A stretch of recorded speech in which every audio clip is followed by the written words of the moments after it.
Hello students, how are you all. चलिए आज हम पढ़ने वाले हैं चैप्टर 4 जो कि है electronic spreadsheet. Let's start. Introduction. In our daily life और at work place we have to perform various calculations. Various methods are used depending on the nature of calculation. We use our fingers or mental calculations to perform simple calculation and use a calculator for longer calculations. तो ये simple आपका language है, इसके बारे में मुझे बताने की ज़रूरत नहीं है। इस पे दिया गया है कि जनरली हम कैलकुलेशन बहुत सारे चीज़ों में करते हैं, या हमारे डेली लाइफ हो या फिर जहाँ पर हम काम करते हैं, बहुत सारी चीज़ें ऐसी होती है जिसमें हमको कैलकुलेशन की ज़रूरत पड़ती है। कैलकुलेशन को करने के लिए बहुत सारे मेथड है, इस पर डिपेंड करता है कि कैलकुलेशन किस टाइप का है। कैलकुलेशन सिंपल कैलकुलेशन है या फिर कॉम्प्लेक्स कैलकुलेशन है, मीडियम है, ठीक है। तो जनरली जो हम लोग कैलकुलेशन करते हैं वो फिंगर पर या फिर माइंड में ही करते हैं। जैसे सब्जी खरीदना होगा या फिर दुकान पर जाकर कुछ सामान खरीद कर लाते हैं, तो उसके लिए उंगलियों पर या फिर दिमाग में ये ऐड कर लेते हैं, हाँ इतना सामान मैंने खरीदा था, इतना रुपया हुआ। अगर कुछ वर्क प्लेस में अगर करना होता है तो जनरली कैलकुलेटर यूज किया जाता है। अगर मान लीजिए थोड़ा सा आपका हार्ड हुआ, लॉन्ग कैलकुलेशन हुआ, तो कैलकुलेटर का यूज किया जाता है। In science and engineering scientific calculator are use to perform complex calculation. Complex calculation को करने के लिए आपका साइंटिफिक कैलकुलेटर का यूज किया जाता है। A spreadsheet application is tool which is used to perform all kind of calculation easily and accurately. तो स्प्रेडशीट एक ऐसा एप्लीकेशन है जो कि आपको इस प्रकार का टूल प्रोवाइड करता है जिससे आपका कैलकुलेशन बहुत आसान हो जाता है, बहुत तुरंत ही हो जाता है और एकदम स्टिक होता है, मतलब सही होता है, उसमें गलती के चांसेस बहुत कम होते हैं, या गलती आप कहिए नहीं होते हैं। जो गलती अगर आप होता भी है तो वो ह्यूमन करते हैं, ह्यूमन के द्वारा अगर कोई गलत इनपुट किया गया होगा तो उसके द्वारा ही वो गलती दिखाएगा, नहीं तो इसमें गलती नहीं ही होती है। In your childhood, you might have used a special notebook with a small cells marked with row and columns to practice mathematics. आप बचपन में देखे होंगे जब आप मैथमेटिक्स के जो क्वेश्चंस आपको दिए जाते होंगे, वो आपका एक मैथ का अलग ही नोटबुक आता था जिसपे आपके छोटे छोटे डब्बे बने रहते थे जो कि रो और कॉलम को मिलाकर बनते हैं। We have also learned the multiplication table. Multiplication table का मतलब है कि जब हम लोग टेबल सीखते थे तो उसमें टेबल हम लोग लिखते हैं, तो उसमें आप लाइन से लिखते हैं, ठीक है। उसमें भी आपको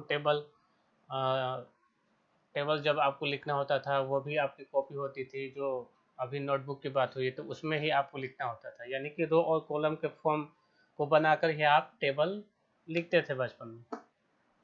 A spreadsheet is a long sheet of rows and columns on the computer screen to do data analysis and calculation. तो स्प्रेडशीट एक आपका ऐसा मान लीजिए कि नोटबुक ही है, लेकिन बल्कि वो कंप्यूटर का नोटबुक है।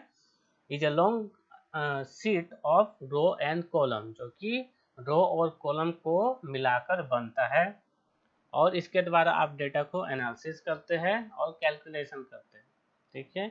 ज़्यादातर जो मैथमेटिक के काम होते हैं कंप्यूटर पर, वो या तो आपका ही यूज होगा स्प्रेडशीट या फिर यूज होता है आपका टैली। तो नॉर्मल जो टैली के लिए आपको अच्छी खासी वो अलग से कोर्स ही आती है टैली की, लेकिन जनरल जो लोग यूज करते हैं कैलकुलेशन के लिए वो स्प्रेडशीट का ही यूज करते हैं।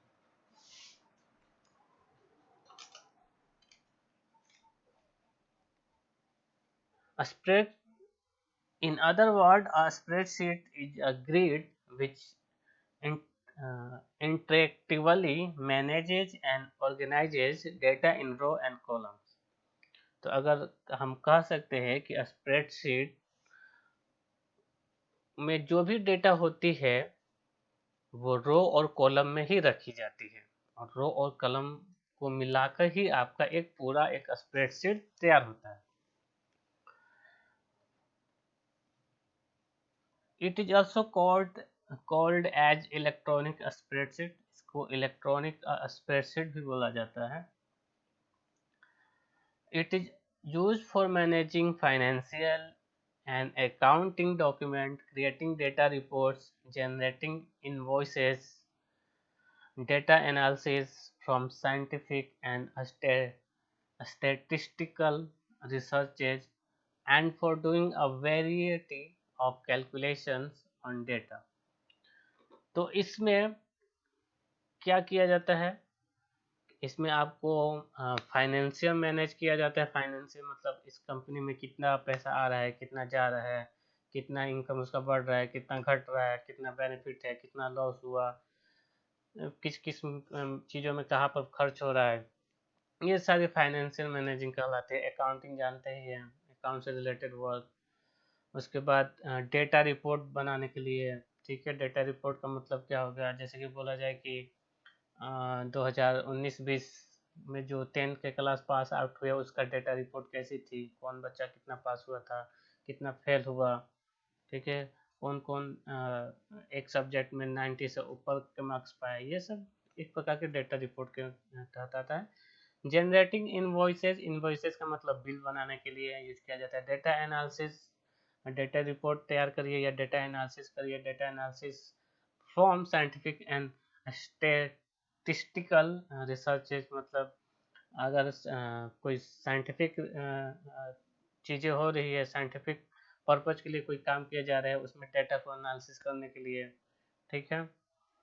या फिर for doing a variety of calculation, विभिन्न प्रकार के डेटा कैलकुलेशन के लिए भी यूज किया जाता है आपके स्प्रेडशीट का। स्टैटिस्टिक्स,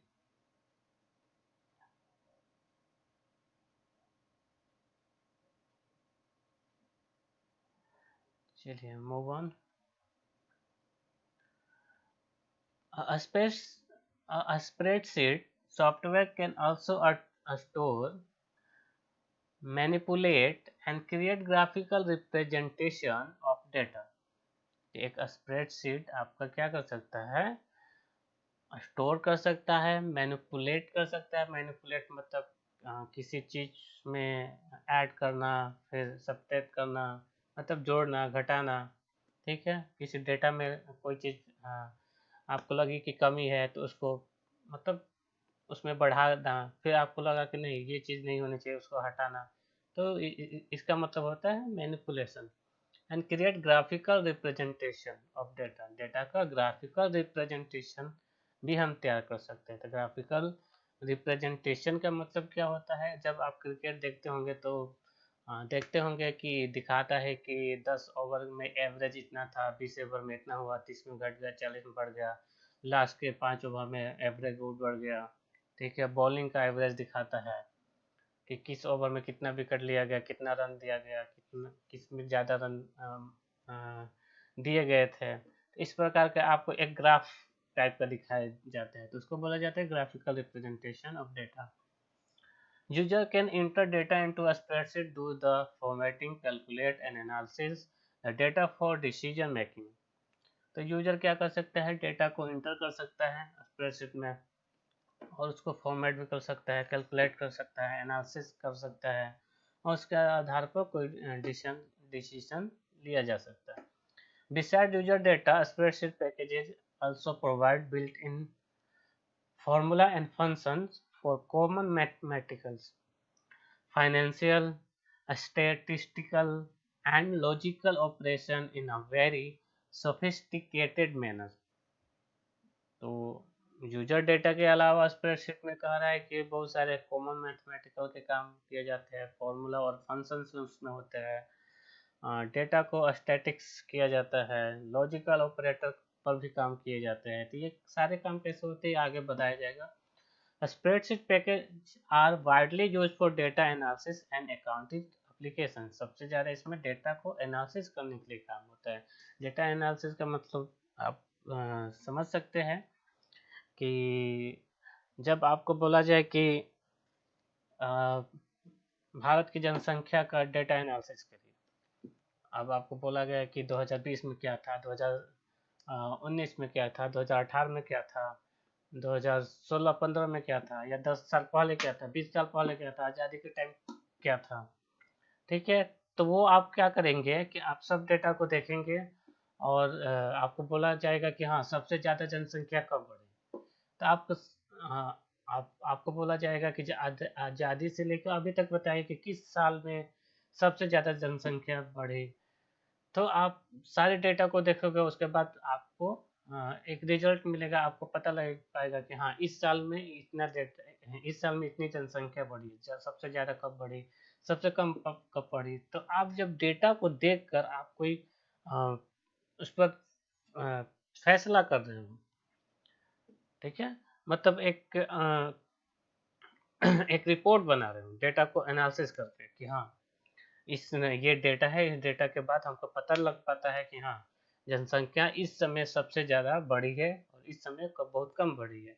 इस समय मृत्यु दर बहुत ज़्यादा हुई थी, इस साल में मृत्यु दर बहुत कम हुई है। इस साल में महामारी जैसे 2020 है तो 2020 का डेटा एनालिसिस किया जाएगा तो पता चलेगा कि हमको इस साल में ये जो साल था 2020 ये सबसे ज़्यादा कोरोना से प्रभावित था। ठीक है, तो अब कोरोना से कितने लोग मरे, कितने लोग अभी झेल रहे हैं, कितने लोग ठीक हो गए हैं। ठीक है, तो ये हो जाएगा कोरोना के डेटा का एनालिसिस। समझ रहे बात को। एंड अकाउंटिंग एप्लीकेशन, और ये सबसे ज़्यादा अकाउंटिंग के काम के लिए यूज किया जाता है। अकाउंटिंग मतलब कंपनी में कितने पैसे आ रहे हैं, कितने पैसे जा रहे हैं, ठीक है, कितना इनकम है, कितना खर्च है, एम्प्लॉय पर कितना दिया जा रहा है, अदर एक्सपेंडिचर क्या है, सामान कितने आ रहे हैं, कितने जा रहे हैं, ये सारी चीज़ें अकाउंटिंग के अंदर ही आती हैं। Because of these abilities, the spreadsheet package are used as a universal program for structured data preparation and processing. तो इसका बहुत सारा यूज है, इसीलिए जो स्प्रेडशीट का पैकेज है वो पूरी दुनिया में यूज किए जा रहे हैं और डेटा को प्रिपरेशन का और प्रोसेसिंग का काम में लाया जा रहा है। As spreadsheets become larger, they became difficult to manage. To handle the increasing size of the spreadsheet, the concept of a workbook was identified. तो आप जैसे देख रहे हैं कि स्प्रेडशीट का काम बहुत सारे चीज़ों में हो रहा है, सबसे ज़्यादा कैलकुलेशन में, अकाउंटिंग एप्लीकेशन में, डेटा एनालिसिस में हो रहा है। तो ये क्या हो रहा है कि जब स्प्रेडशीट बड़ा होगा, यानी कि डेटा जब बड़ा हो गया, अब हम बोलेंगे 50 सालों का जनसंख्या निकालिए, तो ये आपके लिए बहुत मतलब सरदर्द बन जाएगा। ठीक है, तो स्प्रेडशीट का मतलब आप क्या समझ सकते हैं, कैलकुलेशन बेस्ड चीज़ें। ठीक है, तो जब आपको बोला जाएगा स्प्रेडशीट जैसे ही बड़ा होगा यानी कैलकुलेशन आपकी बड़ी होगी, आपको डेटा बड़ा मिलेगा, तो वो आपको मैनेज करना बहुत डिफिकल्ट हो जाएगा। To handle the increase size of the spreadsheet, यानी कि सबसे मतलब बहुत बड़े स्प्रेडशीट को मैनेज करने के लिए, हैंडल करने के लिए the concept of workbook was identified, और इसकी वजह से वर्कबुक को लाया गया था। ठीक है, अब वर्कबुक क्या होता है ये आगे आपको बताया जाएगा। LibreOffice Calc is used to perform the following activities accurately and efficiently. तो लिब्रे ऑफिस का अब जो हम माइक्रोसॉफ्ट ऑफिस में यूज करते थे एक्सेल, उसकी जगह पर लिब्रे ऑफिस प्रेजेंट करते हैं आपका कैल। तो कैल कह रहा है कि इन सब कामों के लिए आपका लिब्रे ऑफिस ने लाया है कैल को, जो कि एक्यूरेटली और एफिशिएंटली आपका डेटा को मैनेज कर सकता है। तो किस टाइप के डेटा को, तो टेबुलेशन ऑफ डेटा, डेटा को टेबुलर फॉर्म में डालेगा। टेबुलर फॉर्म का मतलब रो और कॉलम बनाकर जो आपका एक सेल बनता है, और सेल बहुत सारे सेल को बनाकर एक टेबल बनता है, उस टेबल फॉर्म में आपको डेटा को रिप्रेजेंट करेगा। सिंपल मैथमेटिकल कैलकुलेशन, यानी कि सिंपल अगर आपका जो भी कैलकुलेशन होगा वो फॉर्मूला लगाएगा, फंक्शंस लगाएगा, उसका यूज कर कर आपको मैथमेटिकल कैलकुलेशन को बहुत आसान कर देगा। Complex calculation using formula and functions, simple हो या फिर कॉम्प्लेक्स हो, फार्मूला और फंक्शन से कैलकुलेशन को आसान होगा। अभी मैंने बताया arranging data in ascending and descending order, sorting जिसको बोलते हैं। डेटा आपकी कैसे भी हो, अगर आप चाहते हैं कि असेंडिंग में आप देख मिले आपको, या फिर डिसेंडिंग में ऑर्डर में मिले, जैसे कि मैंने एक क्लास 9 का एक डेटा बनाया, ठीक है, रोल नंबर 1 से लिखना शुरू किया, और उसके बाद मैंने 2019-20 का उनका रिजल्ट बनाया। अब फिर मुझे लगता है कि अ, मैं क्या करूं कि जिस सबसे हाईएस्ट जिसका हो वो सबसे पहले दिखाई दे, उसके बाद उसके कम का, फिर उसके कम का, सबसे लोएस्ट वाला लास्ट में दिखाई दे। या फिर मैंने सोचा कि नहीं पहले फिर मुझे बोला गया कि नहीं, आपको इस तरह डेटा नहीं बनानी, आपको बनानी है सबसे लोएस्ट कौन है ये बनाइए। तो मैं क्या करूँगा, उसको पलट दूंगा, उल्टा कर दूंगा। तो ये हुआ असेंडिंग और डिसेंडिंग, यानी डेटा को जिस ऑर्डर में आपको चेंज करना चाहे, असेंडिंग हो या डिसेंडिंग हो, आप अपने अनुसार डेटा को सॉर्टिंग कर सकते हैं। इसको डेटा सॉर्टिंग बोला जाता है। फिल्टरिंग द एक्वायर्ड डेटा, जिस आधार पर आपको डेटा चाहिए उस आधार पर डेटा को फिल्टर करके वो डेटा आप निकाल सकते हैं।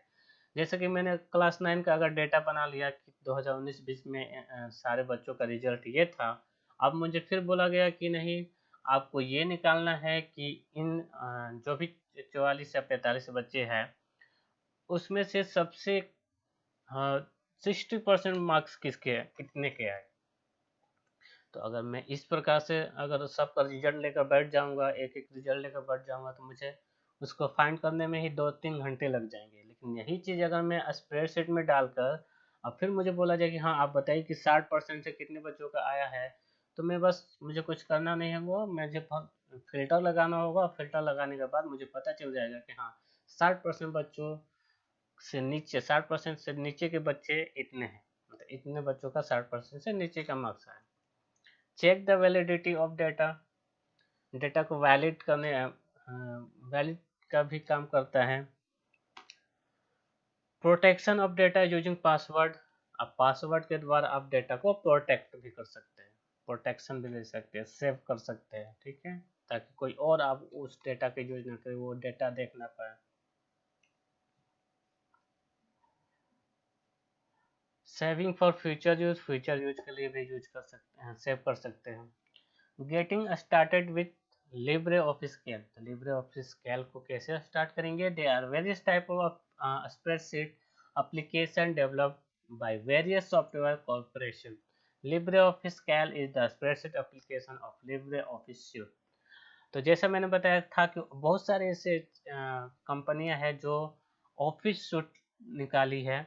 सबसे ज़्यादा फेमस आपका माइक्रोसॉफ्ट है। माइक्रोसॉफ्ट ऑफिस सूट आता है जिसमें आपका ऑफिस सूट का मतलब होता है कि उसमें बहुत सारे आपके एप्लीकेशन होते हैं एक साथ, पैकेज भी उसको बोल सकते हैं।